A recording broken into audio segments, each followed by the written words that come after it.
Response video to the Modern Mystic, yes. Yeah, you're right. Just an accident with the audience thing. I was just kind of describing the theater, and you automatically say audience because, yeah, why would you have the production if there's no audience? And I did think of it at the time. I think when I was walking, I just said, ooh, I said audience. That was kind of stupid because we hadn't accounted for one of those. And, but it is sort of this problem of, I mean, the dwarves just don't do it in terms of how we experience this thing. And so, you know, I just from some Piro videos and whatever else, the other noise on free will, maybe it was a Professor Anton sentence, but anyway, I was thinking about the idea of how far back we go, or how we see, how we think, and how we can see some of the choices, and we can kind of see some of the issues of the fight. And I was thinking how that happens, like what the mechanism is. Why is it there? Why is there an echo of the decision making? We really don't need that echo. We don't, I mean, it's nice that we have it, but I'm just saying we made the decision. Our brain makes it, and then we know about it whatever time later they've sort of figured out. If they're right, you know, they're always drawing conclusions. I'm not too sure they know what they're talking about. You know, they've done this before, you know, telling us, you know, the right brain and the left brain don't communicate, and then they find out, oh, wait a minute, yes they do. Even if you cut the whatever, it still works. And well, anyway, never mind. The point I wanted to get to is that we do have that idea that I can look back at my thinking process. I can see some pieces of it in looking back. And I was thinking about maybe it is because whatever wins the victory, its latest battle, is part of its history of that theme or that concept. So if we have a concept of honor, an honor code or something, and the honor code has been in battle before over, like, say we're a vegetarian for ethical reasons, but it's kind of uncomfortable because, you know, we get into a situation and we got to make this decision whether we're going to eat this old food because it does go to waste, but it's an animal, and should we eat it, should we not eat it, blah blah blah. And so every time the honor code, say, wins, that's part of its history. It's part of its lineage of this is its battles, and this is the circumstances where this piece of wisdom or knowledge or principle has been in competition with our desires before. I think you're getting where I'm going. And so what I'm kind of thinking is that we can see it because it's already won. Okay, the decision-making process has already sort of been made. We're looking back from the winner's perspective, and he's already tacked on the latest victory as part of his, you know, as part of the connections made in our neurology. This is the history of this theme, this idea, this concept. And so that's why the memory is there, because it's replaying for us the recent history of that victorious element, concept, idea, theme. All right, and again, there's this problem of the whole experiencing thing.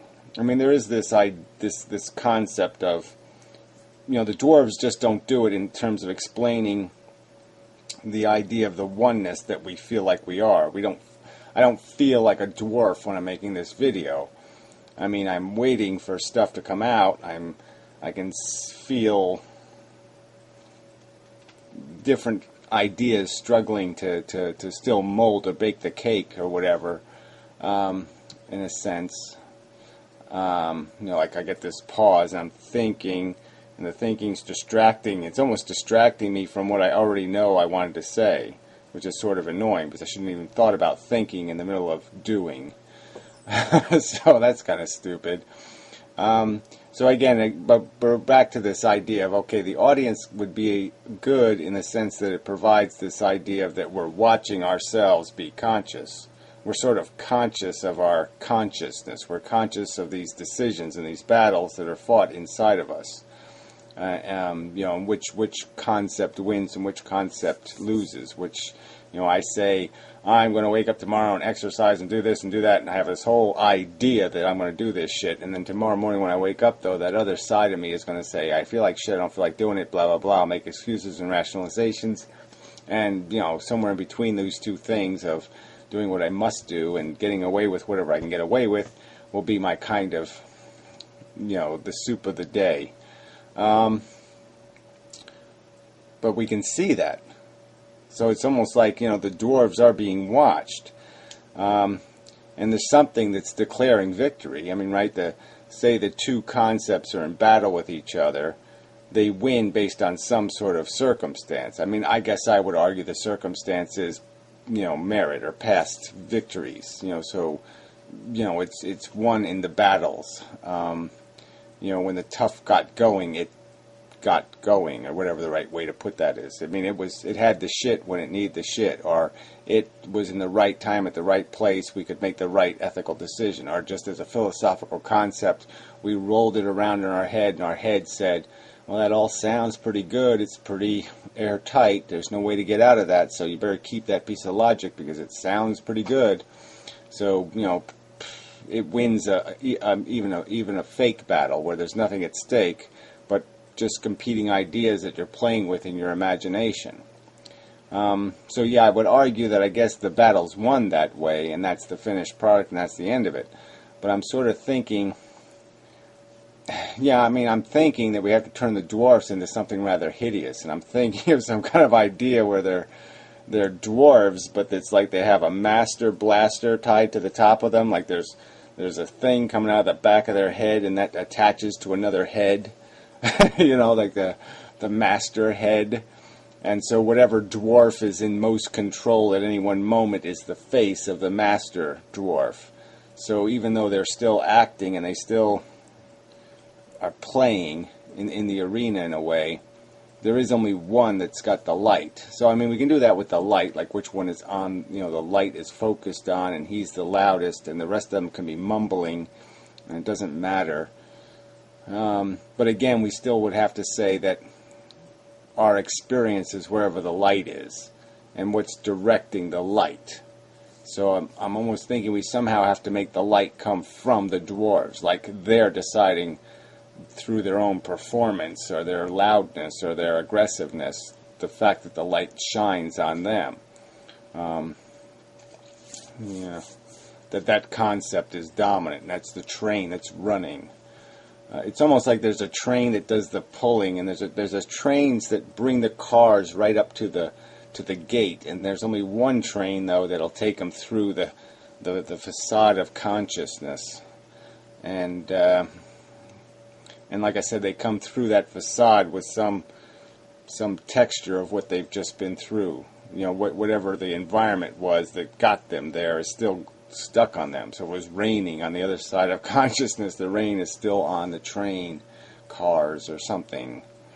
So I got to come up with a better metaphor for that. It's just like the actor thing just isn't enough. There's got to be some other way to express this idea of the climate control system, of the watching the performance of our own mentality right in front of us. We watch ourselves go through the dissidence and go through the flowing of the memories, and the some part anyway, some part of the calculation is exposed to us. What else? Yeah, so I mean, there's just that missing piece. Well, it's all kind of missing pieced in that we haven't kind of put it all together. But I mean, you know, we're still stuck with trying to find metaphors for thinking and feeling. I mean, those seem to be the two functions here, and that there's this thing in between, which is our emotions. You know, they're part thought, they're part idea, and, you know, in part it makes you feel a certain way that's more aggressive. You know, the desire and fear thing. Those things do tend to seem to be, they grow into something kind of complicated. They can be very conceptual. very neurotic even. I mean, people, switch light switches on and off and on and off, on and off because they're panicked, because they're so afraid of something that isn't even, reasonable. Where am I going with that? Yeah, so I mean, the metaphor kind of lacks an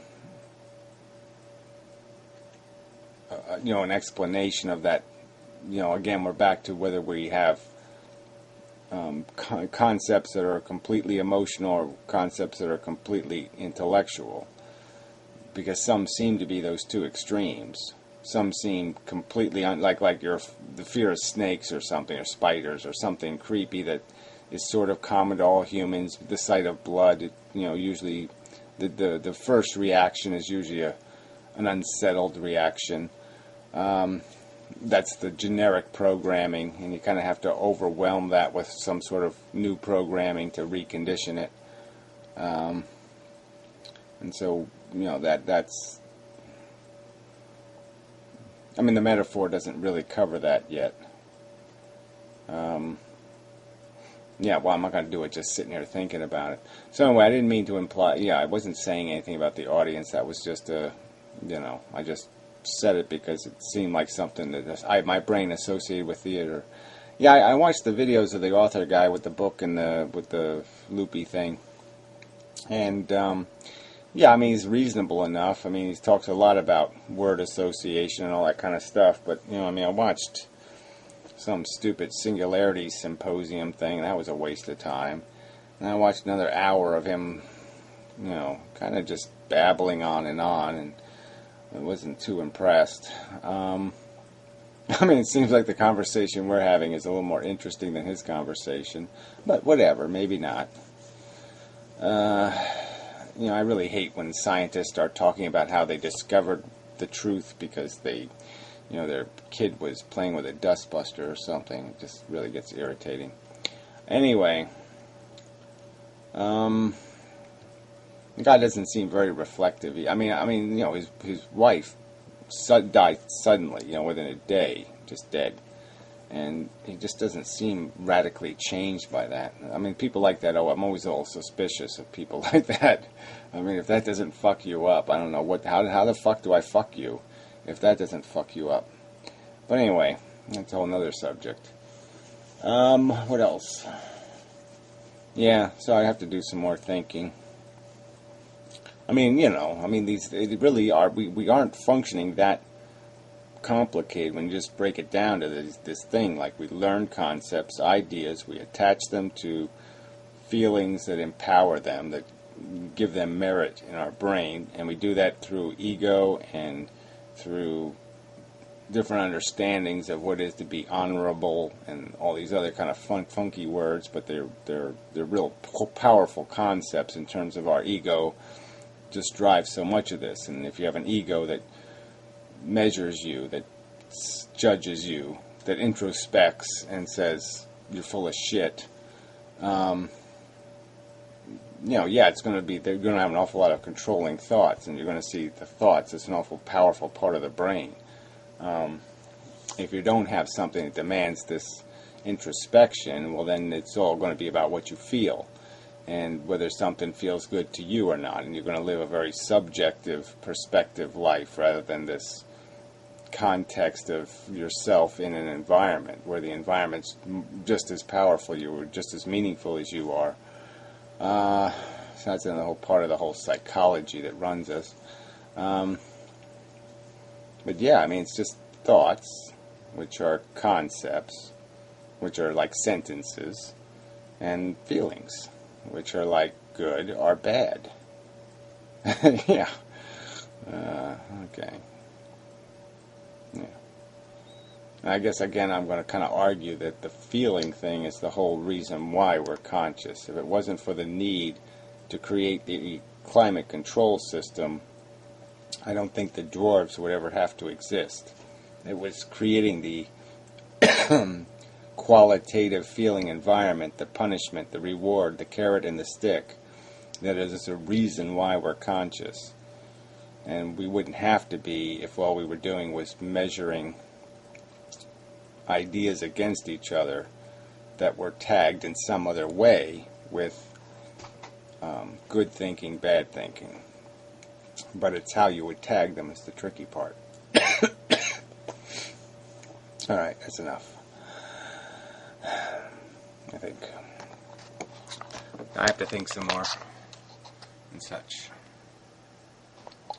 Yeah, it's a good idea thinking.